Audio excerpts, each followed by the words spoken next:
So, you're bored of stupid old jumps and you want something a little more extreme. Well, there's a new kid on the PP block and his name is Speed. God damn it, no, not that one. I mean, technically... No, let's not go there. What's going on, guys? It's me, Ste here, and today it is time to say goodbye to our jump farm top plays. Because, yes, you heard it right, it's all about mashing your keys to DT streams now. Oh, oops. Fine, let's talk about how to play it the right way. Okay, now before we get into the how to actually play it, let's talk about when you should start. Because even though high-end speed maps are like 9 stars, there's no need to wait until you're a high rank to start developing your speed skill set. Especially since if you don't play streams, how are you gonna gain those ranks? Probably through jump maps. Now obviously you should know the game's fundamentals before you start, so you don't just end up mashing, but spending another 100 hours or so just spamming jump maps to improve your rank will probably not put you in a better position to start learning streams. Honestly, probably even worse since you'll already have spent a ton of time playing without them. Which is why this tutorial is more so going to be aimed at helping lower level players. Now, that is not going to mean that this tutorial won't be helpful at all for you if you're already at a higher rank, just that if you already know how to stream, you're probably not gonna gain all too much from this. But now, let's finally get going. Now, if you want to click keys fast the right way, there are going to be 3 different areas that you should practice in. Those are raw speed, consistency, and reading high AR. That's because speed players use double time on stream maps, which are already usually AR 9, but it's definitely the last area you should focus on. That is because when starting out, increasing your stream speed is already going to be a challenge, but now imagine also having to worry about playing with higher OD and an AR you aren't yet comfortable with at the same time. Which, to be honest, doesn't sound like all too much fun if you ask me.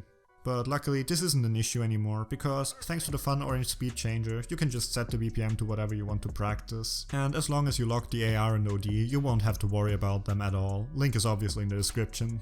Okay, now on to how to actually get your BPM up. So for step 1, try and find the max speed you can stream at, and for step 2, go lower. Wait, what? Yeah, that's right, go lower, because your max speed is what you can play for a bit while straining your fingers as hard as possible. So go lower until you find something which you can comfortably play for longer intervals, and then try and start to slowly move up from there. And in that regard, there's no point which is too low to start out on. It's way more important that you just feel comfortable playing it. Because otherwise, in the best case, you're just going to note lock and miss 95% of everything. And in the worst case, Santa Peppy will come down your chimney for an early Christmas and gift you some RSI. So what you want to do is find a map with patterns you like, which is around that range, and then take the speed changer and just keep increasing the BPM by 5 each time and slowly work your way up like this. And especially if you're at a low rank at the moment, you're going to have a hard time to find a lot of different maps covering a wide array of BPMs which are comfortably designed for your skill level, so it's even better that you have access to this tool now. Because with it, you can not only make the BPM go up, but also down, in case the map's just a bit too fast for you. Also, just because you can hold combo doesn't mean you're already proficient at that BPM. Try to get the AC as high as possible, and that is not just because they recently changed what 50s do to your PP. Because even outside of PP, just being able to hold somewhat around that stream speed doesn't really make you proficient at it, but getting a high AC is definitely going to. And yeah, in the beginning it's going to be absolutely terrible, but even if you start out at 70, just slowly work your way up and eventually you'll get there. And instead of being a bottom feeding button masher, you'll actually be able to hold the BPM. And once you can do that, it's going to be a lot easier to increase it from there on out, because you'll actually be playing the rhythm.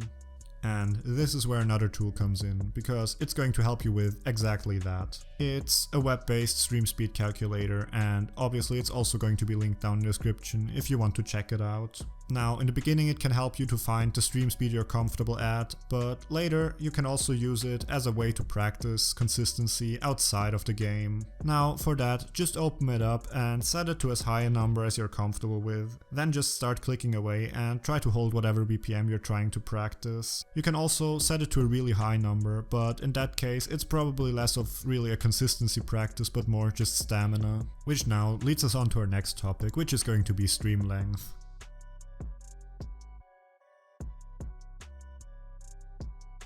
Now, streams can be separated into 3 main categories: bursts, normal streams, and death streams. And honestly, when you're practice streaming, you should only really practice normal streams and death streams, because bursts, they aren't really how you would stream. And while bursts are definitely a very useful, if not absolutely necessary skill set to have when playing O's, it's not really going to help you improve your stream game. And that is for the same reason as to why your burst speed is going to be higher than your stream speed. Because for bursts you typically just tense up your hand and start spamming out those notes as fast as possible, which works perfectly fine for the short sections it's intended for, but it's really going to put a lot of strain on your fingers, so it's not really a viable way to play longer sections that way. And from what I've seen, typically when people note lock, it's mostly because they try to play a stream like a burst. So yeah, don't do that. Your stream speed is always going to be a lot lower than your burst speed, and that's perfectly fine, because you play the two types very differently. And even though your burst skills can be improved through your stream skills, it doesn't work the other way around, sadly. So just focus on practicing your consistency and your stamina with streams and death streams, and the improvement for bursts will just come along as well. So this should more or less cover all the basics of how to stream, but before you just go out there and start grinding for those sweet 300 BPM death streams, there's probably one more thing you should know about.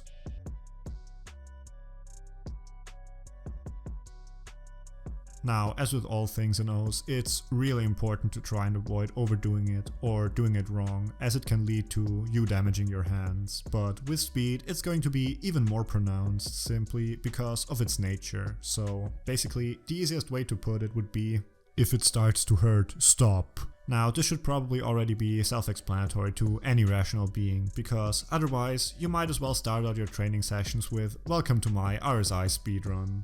But on a more detailed note, there are a lot of things you can do to avoid it, such as having a proper posture as well as doing warm-ups, but also just not overdoing it and doing hand exercises afterwards. Now, for the proper posture as well as the hand exercises, there will be another link in the description to a video by Dr. Levi, cause he's a professional and he'll definitely do a way better job explaining it than I ever could. Meanwhile, the not overdoing it part should just be common sense. When your hands start to hurt, you should probably stop, take frequent breaks, and just don't be stupid overall. But as for warm-ups, I can actually talk a bit about that. Now, as for warm-ups, you should probably do some of the hand exercises I linked to before each play session, as well as just start out at a lower BPM than whatever your target goal for the day is. So ideally just make yourself a collection with a bunch of warm-up maps and just play them at the start of each session for like 10-20 minutes, and that should basically be it.